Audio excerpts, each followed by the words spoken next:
同你講心咯。俗語所謂心靜自然涼，我個死鬼老豆成日講呢句心靜自然涼嘅俗語。響我細個嘅時候，玩到身水身汗時，我通常會坐響度，一邊飲室溫嘅凍滾水，一邊睇報紙，一邊用紙扇來使自己涼快一啲。原因係我家窮，冰水或雪水同電視機對我哋嚟講都係奢侈品。冇錯，心靜係真係可以使身體降溫㗎。其實古人指個涼字唔係淨係講肉身嘅感覺，而係講緊心靈上嘅感受。響呢個資訊咁發達嘅社會，我哋係好難做到心靜嘅。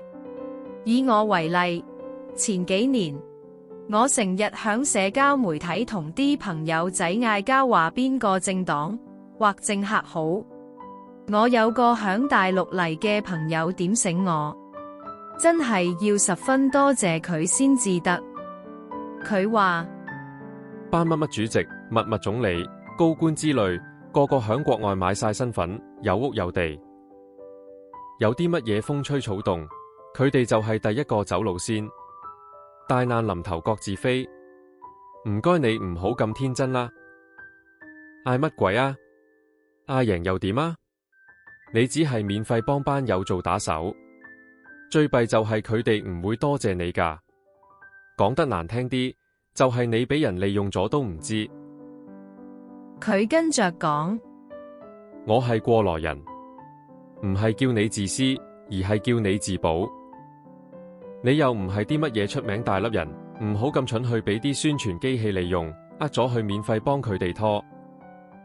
你只要久不久出去趁熱鬧，搖下旗，等班高官覺得你唔係反政府咁咪得咯。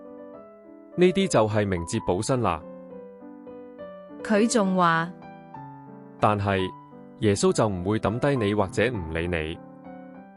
約書亞記第1章第5節，信咗主後，你就會開始遠離嗰啲不必要嘅煩惱，你個心就會平靜落嚟啦。心靜落，就有時間去想下未來，計劃一下，對你嘅將來，特別係靈性或靈修上，會有好大幫助㗎。